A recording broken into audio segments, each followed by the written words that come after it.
Electropathy के सिद्धांत संक्षेप में। रक्त और लिम्फ का संतुलन। शरीर में रक्त और लिम्फ प्रणाली का संतुलन स्वास्थ्य का आधार है। ओडी बल का सिद्धांत। शरीर में ऊर्जा संतुलन बनाए रखने के लिए ओडी बल महत्वपूर्ण है। रोग के मूल कारण का उपचार। लक्षणों को नहीं, बल्कि रोग की जड़ को ठीक किया जाता है। प्राकृतिक चिकित्सा। दवाएं पूरी तरह से पौधों के अर्क से तैयार की जाती हैं। दुष्प्रभाव रहित दवाएं। इलेक्ट्रोपैथी में कोई हानिकारक प्रभाव नहीं होता। समग्र उपचार। शरीर, मन और आत्मा का संतुलित उपचार। प्रकृति पर आधारित प्रणाली। मानव शरीर और प्रकृति के बीच संतुलन बनाए रखना। संतुलित खुराक। रोग की स्थिति के अनुसार सही खुराक का निर्धारण। स्वाभाविक सुधार। शरीर की प्राकृतिक उपचार शक्ति को बढ़ाना। सर्जरी रहित उपचार।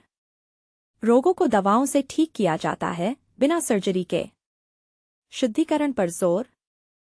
रक्त और लिम्फ से विषैले तत्वों को हटाना। स्थायी समाधान। रोगों को जड़ से खत्म करने का प्रयास। कोई रसायन नहीं। दवाओं में केवल प्राकृतिक तत्व होते हैं। जीवन ऊर्जा का संरक्षण। शरीर की ऊर्जा को पुनः सक्रिय करना। स्वस्थ जीवन शैली का हिस्सा। यह प्रणाली रोगी को संतुलित जीवन जीने के लिए प्रेरित करती है। गैर आक्रामक प्रक्रिया। उपचार विधि सरल और दर्द रहित है। आयु वर्ग की सीमा नहीं। सभी आयु के लोग इसका उपयोग कर सकते हैं। फार्माकोपिया का अनुसरण। मानकीकृत दवाओं का उपयोग। प्राकृतिक संतुलन बनाए रखना। शरीर के आंतरिक और बाहरी संतुलन पर ध्यान। त्वरित प्रभाव। दवाओं का असर सीधे रक्त और लिम्फ पर होता है। औषधीय पौधों का उपयोग। उपयोग किए जाने वाले पौधे पूरी तरह से सुरक्षित हैं। कोहोबेशन विधि।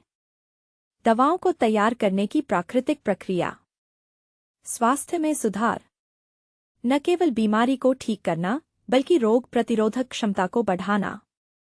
प्राकृतिक संतुलन को बनाए रखना। रोग मुक्त शरीर और मन का विकास। पर्यावरण अनुकूल चिकित्सा। यह प्रणाली प्रकृति के संरक्षण में सहायक है।